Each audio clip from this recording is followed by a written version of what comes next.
lâche rien, on lâche rien, on lâche rien, on lâche rien, on lâche rien, on lâche rien.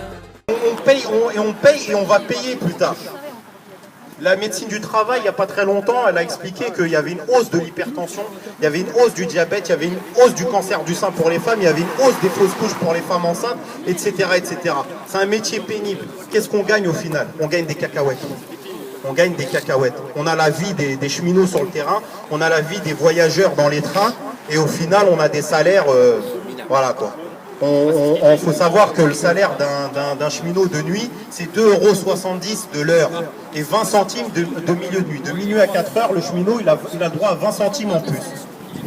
Si on avait des boulangeries à Copé, on pourrait acheter 2 pains au chocolat. Malheureusement, elles n'existent pas. On ne fait rien du tout aujourd'hui avec 20 centimes. Le gars, il arrive la nuit, il paye son casse-dalle, le reste, ça va aux impôts. Au final, il a mis 3 € dans sa poche. Donc on est obligé, vous le savez, hein, les camarades, hein, on est d'accord. Hein. À la SNCF, surtout au Bourget, ça pose très rarement les nuits parce que c'est le seul moment où on peut gratter une pièce, quoi. C'est la vérité. Mais quand on regarde vraiment la fiche de paie, qu'est-ce qu'on gagne entre les impôts, entre tout ça, entre l'essence, entre ce qu'on fait? On gagne rien du tout. Le dimanche, c'est 30 €. Donc à un moment donné, il va falloir qu'ils crachent du pognon. Ce que disait Alain sur la politisation, c'est important parce que malheureusement, ce qui se passe à la SNCF, c'est aussi le ressort de ce qui se passe politiquement. Pour ceux qui ne savent pas, la SNCF a eu le droit à 440 millions d'euros du CICE, le crédit impôt compétitivité de Valls. Vous savez, ils ont donné 40 milliards aux patrons. Dans les 40 milliards des patrons, il y a notre patron, la SNCF, qui a pris 440 millions d'euros, comme ça. Et en 2017, il supprime encore 1200 emplois.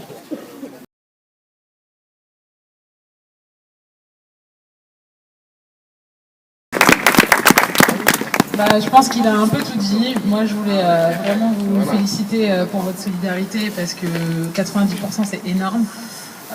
C'est ça qu'il faut, c'est montrer qu'on est tous solidaires. Montrer que perdre une journée de salaire pour nous c'est énorme, pour vous c'est énorme pour tout le monde, mais on le fait quand même. Que c'est pas normal que ton patron il gagne 600 fois plus que toi, ou que même ton chef du dessus en gros, ou un peu au-dessus, il gagne 3 fois plus que toi parce qu'il a décidé de mettre la pression sur les gens. Enfin voilà, c'est pas ce système-là qu'on veut. Et bravo à vous, bravo à la SNCF, à la Poste. C'est grâce à vous que en France, il y a encore des pressions sur le système. Et moi, je suis grave fière quand j'ai pas de RER, je suis grave fière quand vous faites grève, je suis grave fière quand c'est la galère parce que c'est grâce à vous. Et tous les gens qui râlent, c'est qu'ils ont rien compris parce que demain il n'y a plus ce genre de grève, il n'y a plus ce genre de mouvement, il n'y a plus des étudiants qui se réveillent, il n'y a plus rien en France. Et il faut vraiment qu'on soutienne ça, et dès qu'on pourra, on viendra vous soutenir, avec plaisir. Merci. Donc voilà, le message qu'on est venu passer ce matin, et voir qu'en ce moment on nous bassine un petit peu à la radio, à la télé, etc. avec les présidentielles qui sont un moment énorme politique de la France tous les 5 ans, etc. Nous clairement les présidentielles, on pense aussi qu'elles se font bien plutôt sur les piquets de grève, avec les gens qui connaissent ce que c'est que le travail, qui sont réellement touchés par la loi travail ou je ne sais quelle réforme que font passer les gouvernements. Et donc clairement il faut se préparer aujourd'hui ensemble et en donner un petit peu des annonces comme ça, en réunissant les secteurs de travailleurs combatifs avec les camarades de la FNAC, de MC Synchro, de vous les cheminots, nous en tant qu'étudiants, ce qu'on peut apporter. Et clairement c'est ça qui va nous préparer à affronter les futures batailles pour 2017. Quoi. Donc vraiment bravo à vous. Merci. Je pense que je le dis au niveau Bravo. Ouais, les étudiants, ensemble, tous ensemble. Vous pouvez nous expliquer les raisons de la grève d'aujourd'hui? Donc les raisons de la grève d'aujourd'hui, c'est que, un peu à l'image de ce qu'ont fait les travailleurs du privé qu'on a soutenu là ces derniers temps, que ce soit à la FNAC des Champs-Élysées ou MC Synchro à Poissy, nous on a voulu relancer un peu le mouvement de lutte des cheminots, c'est-à-dire à retourner sur les grèves progressistes et revendicatives dans le sens de la lutte. Et on s'est dit à un moment donné, les cheminots ne peuvent pas faire grève uniquement quand il y a des suppressions d'emplois ou quand il y a une casse de la réglementation du travail ou du chemin de fer. Donc le but c'est qu'on en avait marre en fait que le patron nous occupe voilà, nous balade entre les réorganisations, les projets, les réformes, etc. Et en attendant, il nous a éloignés de notre but premier en tant que syndicat, c'est de revendiquer des améliorations pour les travailleurs, et c'est le premier but de la grève aujourd'hui. D'accord. Est-ce que tu peux nous expliquer comment ça a été organisé cette grève? Parce qu'il y a des modalités qui sont un peu nouvelles et qui sont intéressantes. Ce qu'on a essayé de faire, nous, depuis le mois de mai 2016, en fait, c'est qu'on essaye de réinventer systématiquement la grève. Au mois de mai, on avait fait 2 semaines avec des heures de grève de 59 minutes, en fait, sur les heures de pointe de la circulation ferroviaire. Ça a fait énormément d'impact, mais le problème des 59 minutes, c'est que il n'y a pas d'AG, il n'y a pas de piquet de grève, on se rassemble pas, et aujourd'hui ce qu'on voulait faire, c'était une grève carrée de 48 heures, donc lundi, mardi, pour se rassembler, pour discuter, pour avoir un cahier revendicatif des cheminots et pas du syndicat Sudrail ou de n'importe quel autre syndicat. Et derrière, nous, on fera en sorte chez Sud d'apporter ces revendications-là unitairement. Au niveau de la tactique qu'on a essayé de mener, c'est d'essayer de contourner un peu la loi Sarkozy qui disait à la SNCF, quand on fait grève, ça se voit plus. Et nous, on a essayé de la jouer différemment, c'est-à-dire qu'on a envoyé toutes nos déclarations de grève vendredi soir, en fait, quand le siège de l'UO du Bourget, où il y a nos dirigeants, était en congé, en week-end, pardon. Donc ils se sont aperçus samedi après-midi qu'on était tous grévistes lundi, et puis là, c'est le branle-bas de combat. Vous pouvez voir derrière, il n'y a pas un train qui circule. Donc voilà quoi, pour nous c'est une réussite. On a 90% de grévistes. Les grévistes ont bien aimé ce truc-là, parce que on avait marre de prévenir 48 heures avant, et ils ont 48 heures pour trouver des gens pour nous remplacer. Donc voilà, aujourd'hui c'est nos cadres qui font le boulot. Donc vous les avez pris de court en fait stratégiquement, et là en fait ce qui est assez fort, c'est, on l'a vu pendant l'AG, c'est qu'il y a plein de monde de présents en dehors de cheminots en fait. Oui, ça on a insisté, nous, de toute façon, c'est clair et net que nous, notre secteur qui est le secteur du Bourget, et mon syndicat qui est Sudrail, nous on fera plus une lutte sans cette convergence-là. Ça c'est clair et net, on lâchera pas, parce que de toute façon la lutte elle se fait pas toute seule, et ça on l'a bien compris, et on a vu que même quand on était tous unis, quand on était ensemble, par exemple au printemps dernier contre la loi travail, on a bataillé, au final on nous l'a mise à l'envers. Aujourd'hui il est clair et net pour nous qu'il faut systématiquement converger.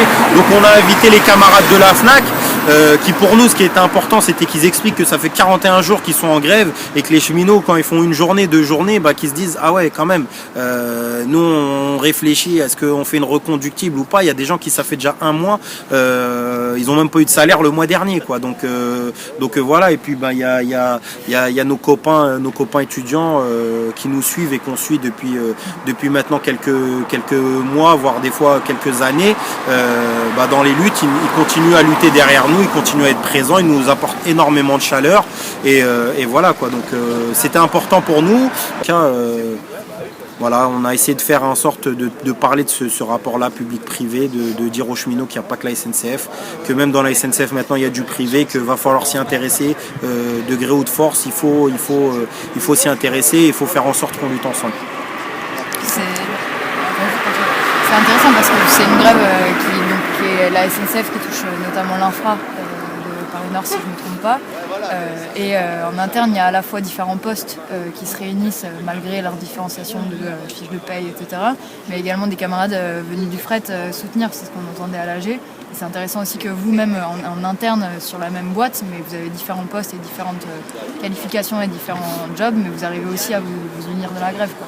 Ouais, ça c'est ce qui était important pour nous, c'était d'essayer de se rassembler au sein même de notre métier, et puis de ramener des métiers du fret. Il y avait des copains aussi de la voie, et puis même dans nos camarades, ce qui est super dans cette grève, c'est qu'il y a vraiment tous les collèges. il y a les ouvriers qui font à peine le SMIC à la fin du mois, et puis il y a des personnes qui sont équivalents agents de maîtrise avec plus d'ancienneté qui gagnent un peu mieux leur vie. Et ça fait un melting pot aujourd'hui qui, en fait, on a tous les mêmes problématiques, et on a réussi à sortir de cet AG-là avec un cahier revendicatif qui est clair, net et précis, adopté par la totalité des cheminots présents. Il n'y a pas de division. Chaque cheminot a compris aujourd'hui qu'il faut qu'ils se battent les uns pour les autres, et que c'est pas à chacun de se batailler pour son bout de gras, et que ça marchera pas comme ça de toute façon. Donc cette grève-là est importante, et surtout la présence en AG. Nous, on a insisté malgré le froid, malgré la neige, et ça monte encore plus, et ça nous donne encore plus de fierté de venir braver le froid. Il y a une pancarte là-bas qui dit on se les gèle comme nos salaires. C'est la vérité, nos salaires sont gelés depuis 3 ans. À SNCF, il n'y a plus d'augmentation, il y a que des restructurations et des suppressions de postes. Donc voilà, on lâchera pas. Et, le mot de la fin, Marc. Vive la grève. On lâche rien, vive la grève, vive les cheminots, Voilà. vive la convergence. Salut. C'est presque émouvant de voir des gens du privé, la FNAC, des étudiants avec nous là aujourd'hui. C'est bien la première fois que je vois ça sur un piquet à la SNCF, donc c'est un bon début. Nous-mêmes, quelques cheminots, on s'est déjà rendus sur d'autres piquets de grève. Voilà, donc bon, je vais pas revenir sur la convergence, etc. Voilà, c'est super.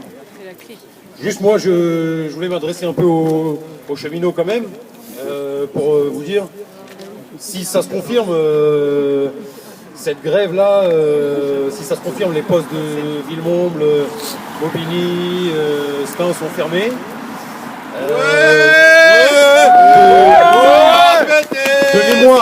De mémoire, depuis 95, je pense que ça s'est pas vu.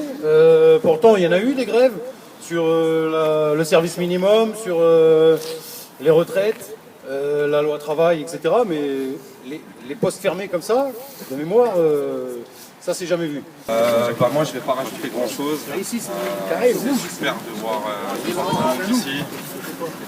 La convergence c'est super important. On a commencé à créer des liens avec les étudiants, avec tout ça. Faut pas lâcher parce que c'est super important. Moi c'est pareil, ça fait 15 ans que je suis ici, c'est la première fois que je vois une mobilisation comme ça. C'est la première fois que j'ai une mobilisation si forte, on est près de 90% à être ici et c'est vraiment super important. Je pense que c'est qu'un début, il ne faut pas qu'on lâche. Parce que voilà, il y aura d'autres luttes, il y aura tout ça et c'est important qu'on soit tous ensemble, qu'on se réunisse ensemble et qu'on continue à lutter et à rien lâcher. Parce que c'est comme ça qu'on y arrivera et pas autrement. Voilà. Tu peux nous expliquer en fait comment s'est préparée cette grève, etc. Cette grève pour moi a été très bien préparée et donc très efficace dans le sens où les agents sont passés directement en poste pour prévenir de cette grève afin qu'elle ait un minimum de surprise puisqu'on a 48 heures à l'avance à devoir la préparer. Et effectivement, le fait de ne pas trop l'annoncer a permis à motiver certains agents de pouvoir se motiver à être présents à cette grève et être mobilisés. Puisque forcément on savait que les remplacements seraient très limités, qu'elles seraient surprenantes pour tout ce qui est de la commande et donc de l'organisation du service qui est effectué dans les postes. Donc effectivement ça motive du fait que peu d'agents pourront nous remplacer, qu'ils seront obligés de faire usage des cadres qui sont habituellement en poste, donc qui désorganisent totalement le service et donc permettent une motivation générale assez forte. C'est pour ça qu'on a atteint des chiffres aussi intéressants dans cette grève au niveau de l'implication générale des agents et de leur présence au niveau de cette grève et de pouvoir être là et de se motiver puisque effectivement on savait qu'elle aurait un impact clair du fait de sa préparation en dernière minute et de son organisation légère qui font que nos chefs n'étaient pas trop présents. Ça va péter, ça va péter, ça va péter, ça va péter. Et le Bourget il est à qui? Il est